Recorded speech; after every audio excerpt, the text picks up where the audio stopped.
Hello everyone and welcome to the first edition of the TAF Midweek Show. I'm your host Simon and let's jump right into it. So Andoni Iraola just finished his press conference ahead of Liverpool's preseason match against Sunderland that's happening on Saturday, and there were some pretty interesting updates that he gave regarding transfers, injuries, and the squad. So that's what we'll be talking about in this little midweek show, as well as I'll give you my predicted starting 11 for the game against Sunderland, as well as one bold take at the end. So in regards to Andoni Iraola's press conference, he spoke on a couple of things, but let's jump into the transfers first. He stressed that Liverpool are still in the market and need to sign a winger. He made that a priority. He said it multiple times throughout the press conference, and he made it pretty clear that Liverpool are trying to sign a winger, are actively pursuing wingers. He didn't name any names. We hope it's Bradley Barcola, like many fans do. It could as well. There was a report today that Diomande will probably not go to PSG this summer, so maybe Liverpool re-enter the fray for him. That would be, I would say, unlikely, but it's still possible. He did say that when asked about the right back situation, that, it's a pretty thin position. He did say that he wants Connor Bradley, and I think Liverpool also want Connor Bradley to be the long-term solution at right back. But whether or not they dip into the market will all depend on the availability of Connor Bradley and how he is returning from this injury that he has, which we'll get into a little later when he spoke about injuries. And something that was really, poignant that he said when asked about McAllister possibly leaving to Spain, he said that he would really rather and prefer to buy more players and sign more players than to lose players on an already thin squad. And so maybe that means that McAllister stays. He did say that he feels that McAllister was probably one of the best players at Liverpool last season, and which makes sense as to why other teams would like him, but he would also like to have McAllister back. So that was mainly the transfer news that Andoni brought to us, and now let's talk about some of the injuries that he gave us updates on. So he spoke about the 5 major injuries that Liverpool have at the moment in Stefan Bajcetic, Wataru Endo, Giovanni Leone, Hugo Ekitike, and Connor Bradley. So about Stefan and Wataru, we got pretty positive updates in regards to them. They haven't started team training yet, but they both have been doing individual training and are hoping to join up in team training this week. Doesn't mean they're going to play against Sunderland, doesn't mean they're going to play against Wrexham, but you hope that they can get some match fitness under their belt, some minutes under their belt, especially Stefan, who can really try to impress Iraola this preseason. When he was speaking about the other 3, he called them longer-term injuries. Giovanni Leone is the closest back of the 3. He did say that Ekitike is the furthest away. He's still months away, and we all know this. I think his estimated or his projected return time or timetable is about December, January. If he can come within that time, that'd be fantastic. And then he said Connor Bradley is probably a month or so away. Does that mean he misses the start of the season? Most likely. Does that mean we either go into the season with Frimpong at right back, or do we do Joe Gomez at right back, or Curtis Jones at right back, or Dom Szoboszlai at right back like we did last season? Or we buy somebody like Guevara Reed who's on the market, possibly. We'll find out. Time will tell. But it was pretty clear that they want Connor to be that guy, and they maybe don't see Jeremy as that guy. To be that right back going forward. Granted, maybe that's probably not what they bought him for to begin with last season. They probably bought him to, play a hybrid right back role, which is a right wing back, or play on the right wing. And maybe we'll see more of that this season with Jeremy. Also because we don't have many right wingers as of yet. So it's possible that Jeremy also gets a shot at right wing. So moving on to the squad that is actually there with them in the USA currently. There was a little bit of news on the players who were missing. Florian Wirtz, Alexander Isak, and Ryan Gravenberch are all expected to join up with the team in the next week.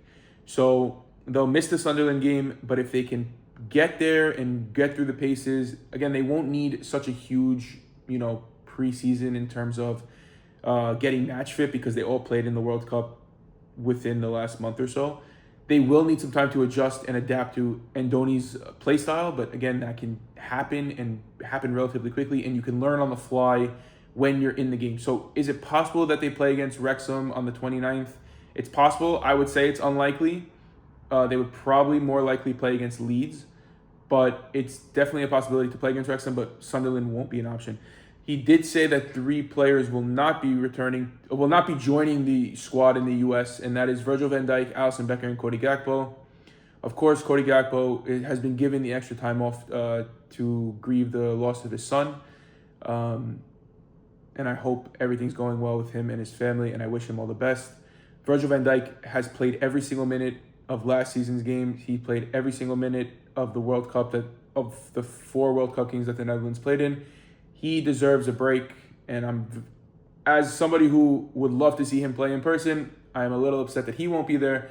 But in terms of getting prepared for the season, I think it's all the best that he gets a longer vacation. And with Alisson Becker, Brazil advanced a little further into the tournament, and by the timetable that he would have to come back to, it doesn't make sense for him to join the squad in the U.S. It makes more sense for all 3 of them to go to the AXA, get put through the training, get put through the tests, and then play the 2 preseason games that Liverpool will have at Anfield. Andoni was asked about who he might choose to be the vice captain, and he made it pretty clear that he hasn't decided on it yet because he hasn't even met many of these guys face-to-face or in person.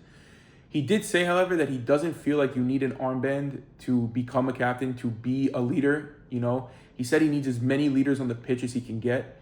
So whether that's Virgil van Dijk with the armband, whether that's possibly Dominic Szoboszlai with the vice captain's armband, or Alisson Becker, whether it's Alexis McAllister being a voice in the midfield, whether it's Alexander Isak, Hugo Ekitike, Florian Wirtz, any of these guys, they need to be leaders on the pitch.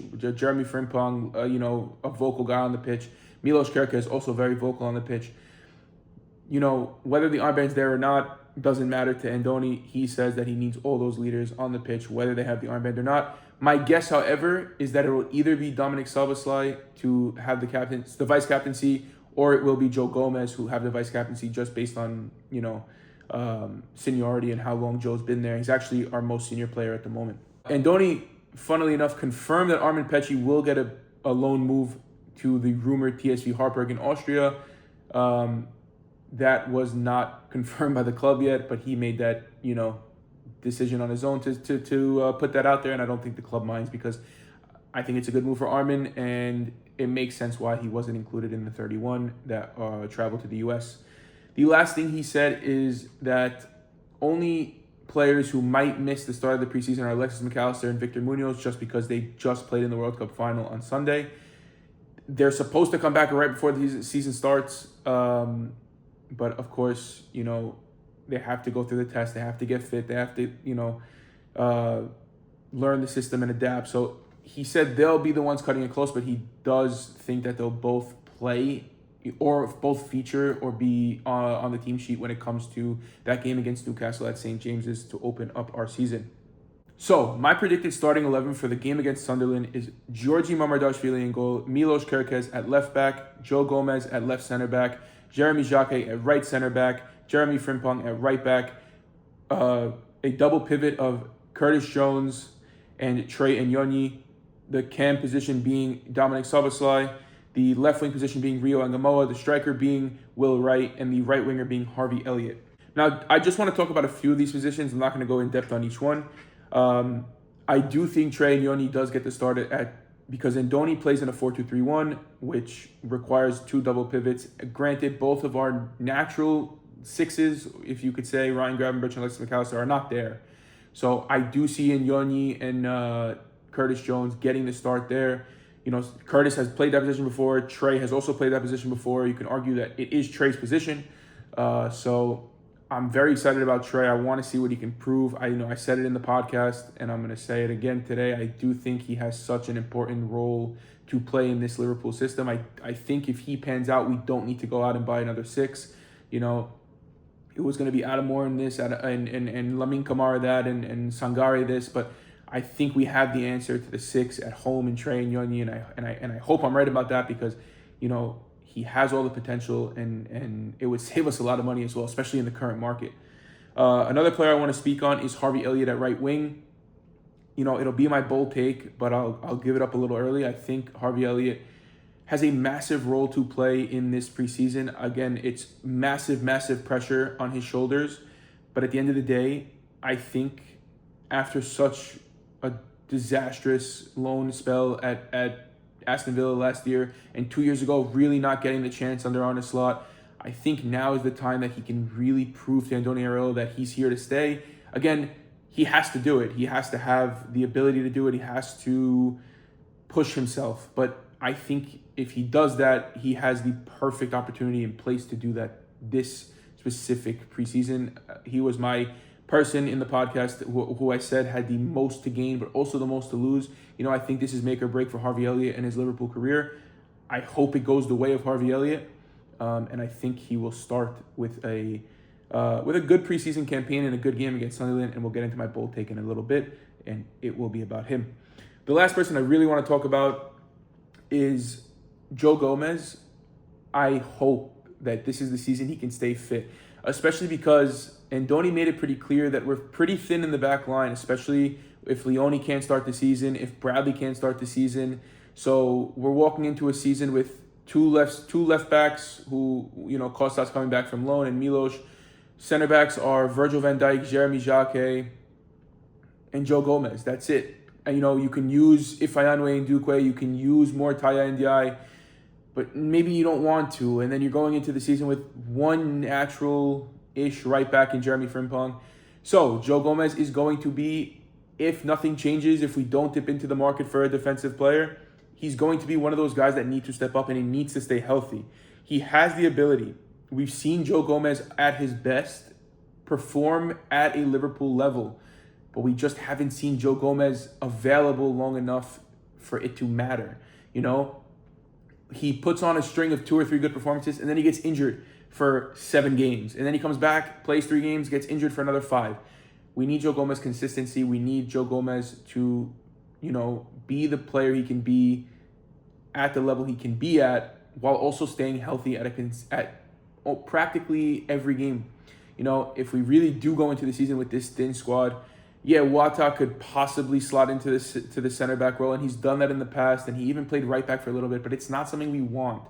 It's something that, gets kind of forced into us. We got forced into that role, into that position when things happen, like last season, but it's not the ideal position for us to be in.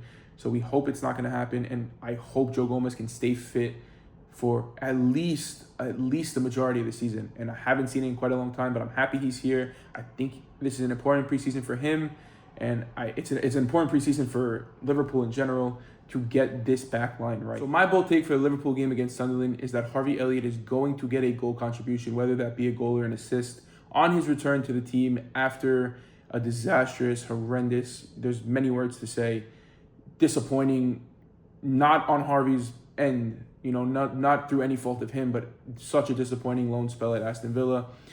And this is the perfect opportunity, like I said, for him. And I truly believe he will grab it by the neck and he will run with it.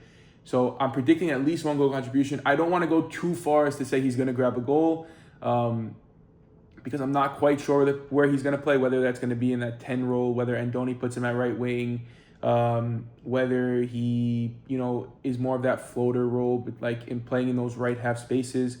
He could be, playing on the right and be doing that, but I'm not quite sure where he's going to play. So I don't want to go too far out there and say he's going to score, but he's going to have a goal contribution. And I'm kind of hoping that it's a goal, whether it's one of those trademark goals where he cuts in on his left and he just bends one in like he did against Crystal Palace a couple years ago.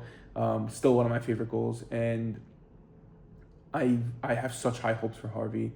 I'm personally a big fan of him. I think it's going to go well, and I hope it does because he's such a tenacious Liverpool first player and he loves the club. So that's my bold prediction. I want to hear what your bold prediction is for this upcoming preseason game against Sunderland. Let me know down in the comments below. So on the next Anfield Forever podcast, which will be coming out every single Tuesday, we will talk about how Liverpool played against Sunderland in their first preseason game, who played, who didn't play, who impressed, who didn't impress, and we will also preview their game against Wrexham, which is happening on the 29th of July. I hope you all enjoyed this little midweek show. I plan on doing this midweek show every single week. So if the podcast comes out on Tuesdays, we'll do the midweek show either Thursday or Friday, just to give you guys a little bit more of a taste of Liverpool. And, things do happen midweek that might be more pressing to cover than, just once a week.